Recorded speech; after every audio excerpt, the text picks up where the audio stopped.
মসজিদ কয়টা আছে দুনিয়াতে তুমি কইতে পারবা?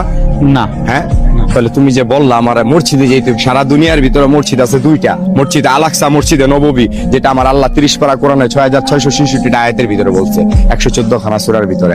তো মসজিদ হইলো দুইটা, আর আমরা বলতেছি লক্ষ লক্ষ কোটি কোটি মসজিদ, মসজিদের শেষ নেই। তো মসজিদ খোঁজো, আগে মসজিদ খুঁজা নামাজ পড়ো।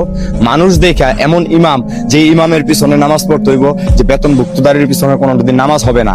আল্লাহ বলছে যে আলিফ লাম মিম যালিকাল কিতাব লা রাইবা ফীহি হুদাল লিল মুত্তাকিন, কোরআনে কোনো ভুল ত্রুটি নাই। তা আমরা এই কোরআন বিকৃতি করে খাইতেছি কেন? খাইতেছি আমিও তো মানুষ, তুমিও মানুষ, আমি তো তোমার ডিস্টার্ব করি না। আমি একটুখানি গাঁজা খাই দেখি এই জন্য আমি তোমার কাছে খারাপ, কিন্তু যারা নি এরকম হাজার হাজার কোটি কোটি টাকার পাহাড় নিয়ে ঘুরতেছে, কালো টাকার পাহাড় নিয়ে ঘুরতেছে, তারা কি করতেছে? ও আমরা এখন রাস্তাঘাটে থাকি দেখে আমাদের কিছু নাই দেখে এই জন্য এরকম নাকি?